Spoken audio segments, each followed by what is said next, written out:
my name is Sue. I will be reading to you Treasure Island by Robert Louis Stevenson.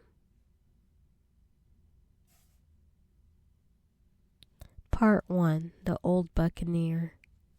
Chapter 1. The Old Sea Dog at the Admiral Benbow. Squire Trelawney, Dr. Livesey, and the rest of these gentlemen having asked me to write down the whole particulars about Treasure Island from the beginning to the end, keeping nothing back but the bearings of the island, and that only because there is still treasure not yet lifted. I take up my pen in the year of grace 17 and go back to the time when my father kept the Admiral Benbow in and brown old seaman with the saber cut first took up his lodging under our roof. I remember him as if it were yesterday, as he came plodding to the inn door, his sea chest following behind him in a hand barrow, a tall, strong, heavy, nut brown man, his tarry pigtail falling over the shoulder of his soiled blue coat, his hands ragged and scarred with black broken nails, and saber cut across one cheek, a dirty, livid white. I remember him looking around the cove and whistling to himself as he did so, and then breaking out in that old sea song that he sang so often afterwards. 15 men on the dead man's chest, yo-ho-ho, and a bottle of rum, in the high old tottering voice that seemed to have been tuned and broken at the cap-stained bars. Then he rapped on the door with the bit of stick like a hand spike that he carried, and when my father appeared, called roughly for a glass of rum. This, when it was brought to him, he drank slowly like a connoisseur, lingering on the taste and still looking about him at the cliffs and up at our signboard. "This is a handy cove," says he, length in the pleasant, "and a pleasant sit tide. Groshop must company mate." My father told him no, very little company, the more was the pity. "Well then," said he, "this is berth for me, hear you, matey," he cried to the man who trundled the barrow. "Bring up line side and held up my chest. I'll stay here a bit," he continued. "In a plain man, rum and bacon and eggs is what I want, and heads up there for you watch ships off what you mought call me. You mought call me captain. Oh, I see. You're at there," and he threw down 3 or 4 gold pieces on the treadfold. "You can tell me when I work through that," says he, looking as fierce as a commander.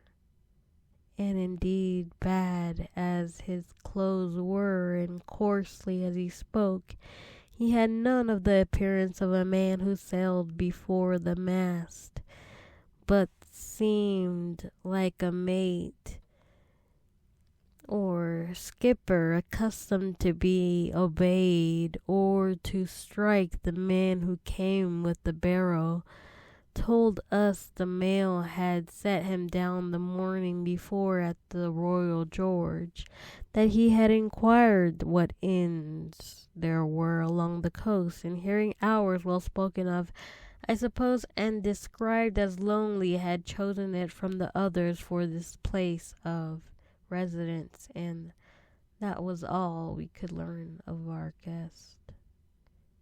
He was a very silent man by custom. All day he hung around the cove and upon the cliffs with a brass telescope. All evening he sat in the corner of the parlor next the fire and drank rum and water very strong. Mostly he could not speak when spoken to, only looked up sudden and fierce and blow through his nose like a foghorn, and we and the people who came about our house soon learned to let him be. Every day when he came back from his stroll he would ask if any seafaring men had gone by along the road. At first we thought it was the want of company or his own kind that made him ask this question, but at last we began to see he was desirous to avoid them.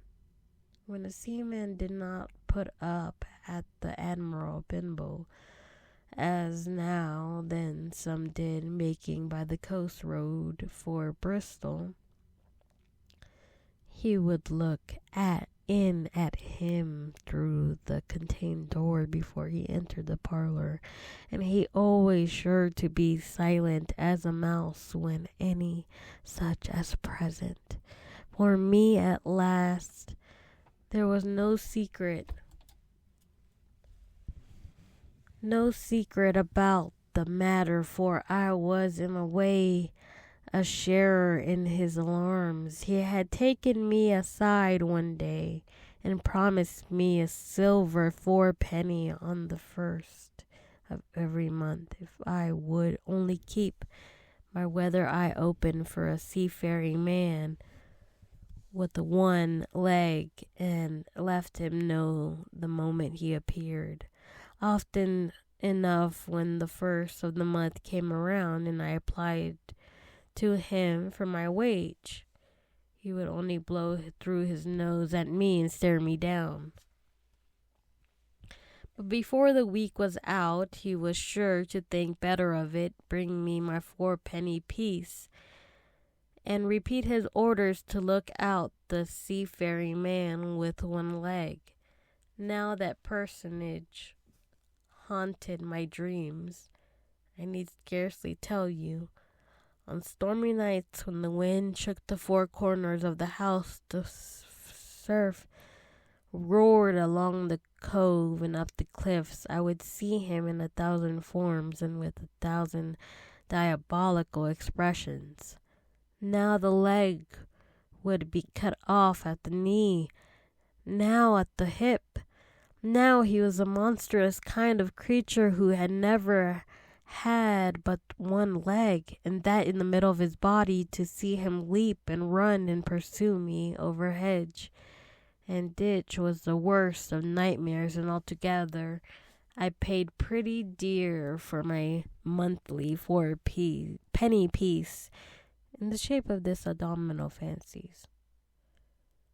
But though I was so terrified by the idea of the seafaring man with one leg, I was far less afraid of the captain himself than anybody else who knew him. There were nights when he took a deal more rum and water than his head would carry, and then he would sometimes sit and sing his wicked old wild sea songs, minding nobody, but sometimes he would call for glasses round and force all the trembling company to listen to his stories, or bear a chorus to his singing. Often I have heard the house shaking with yo-ho and a bottle of rum, all the neighbors joining in for dear life with the fear of death upon them, and each singing louder than the other to avoid remark. For in these fits he was the most overriding companion.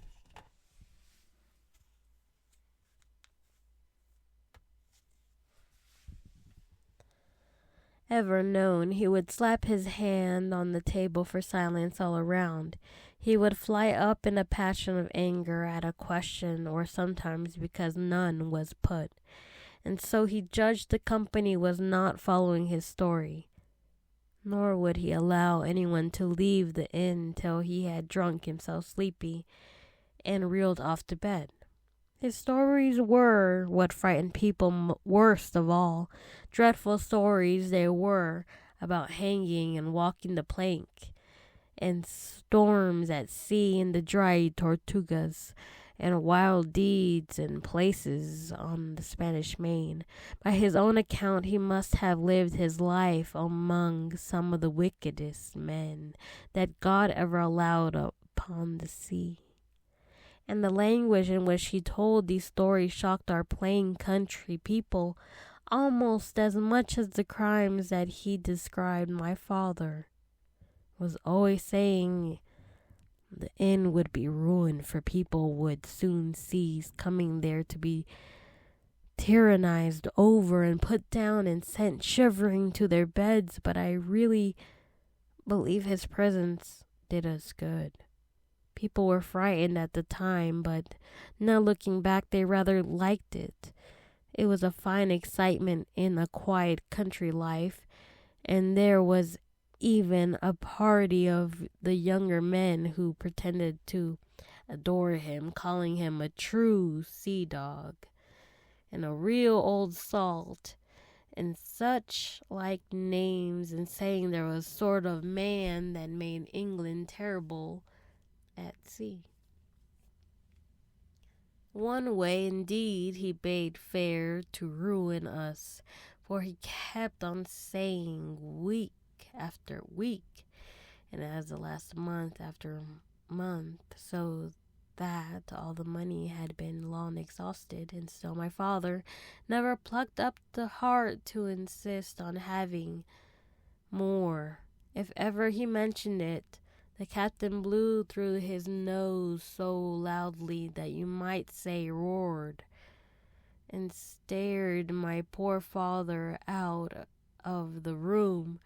I have seen him wringing his hands after such a rebuff, and I'm sure the annoyance and the terror he lived in must greatly fastened his early and unhappy death.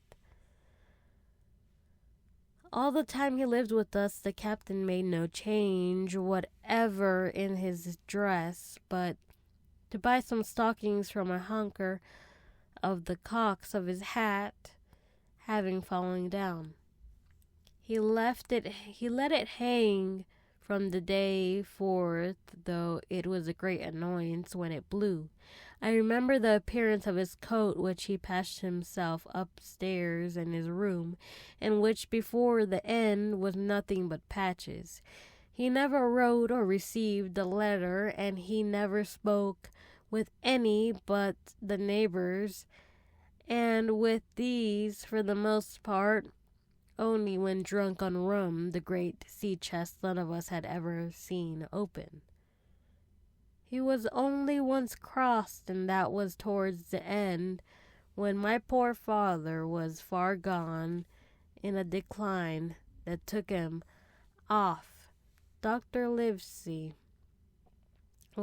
came late one afternoon to see the patient, took a bit of dinner from my mother, and went into the parlor to smoke a pipe until his horse should come down from the hamlet, for we had no stable in at the old Benbow.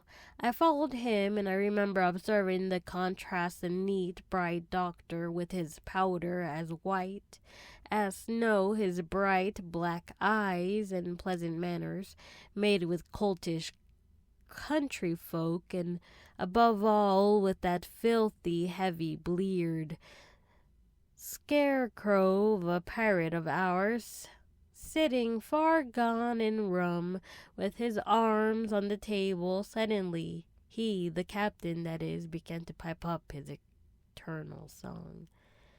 15 men on the dead man's chest, yo-ho-ho, and a bottle of rum. Drink, and the devil had done for the rest. Yo-ho-ho, and a bottle of rum. At first I had supposed the dead man's chest to be the identical big box of his upstairs in the front room, and the thought had been mingled in my nightmares with that of the one-legged seafaring man. But by this time, we had all long ceased to pay any particular notice to the song. It was new that night to nobody but Dr. Livesey, and on him I observed it did not produce an agreeable effect, for he looked up for a moment quite angrily before he went on with his talk to old Taylor the gardener, on a new cure for rheumatics. In the meantime, the captain gradually brightened up at his own music, and at last flapped his hand upon the table before him in a way we all knew to mean silence. The voices stopped at once, all but Mr. Livesey's. He went on as before, speaking clear and kind, and drawing briskly at his pipe, between every word for two. The captain glared at him for a while, flapped his hand again, glared still harder, and at last broke out with a villainous low oath. Silence stared between decks. "Were you addressing me, sir?" says the doctor. And when the ruffian had told him with another oath that this was so, "I have only one thing to say to you, sir," replies the doctor, "that if you keep on drinking rum, the world will soon be quit of a very dirty scoundrel." The old fellow's fury was awful. He sprang to his feet, drew and opened the sailor's clasped knife, and balancing it open on the palm of his hand, threatened to pin the doctor to the wall. The doctor never so much as moved. He spoke to him as before, over his shoulder, and in the same tone of voice, rather high, so that all the room might hear, but perfectly calm and steady. "If you do not put the knife this instant in your pocket, I promise upon my honor you shall hang at the next assizes." Then followed a battle of looks between them, but the captain soon knuckled under, put his weapon, and resumed his seat, grumbling like a beaten dog. "And now, sir," continued the doctor, "since I now know there's such a fellow in my district, you may count I have an eye upon you day and night. I am not a doctor, only I'm a magistrate, and I catch a breath of complaint against you, if only for a piece of incivility like tonight's. I'll take effectual means to have you hunted down. Root of this, let this suffice." Soon after, Dr. Livesey's horse came to the door as he rode away, but the captain held his peace that evening and for many evenings to come. End of chapter 1. Thank you for listening.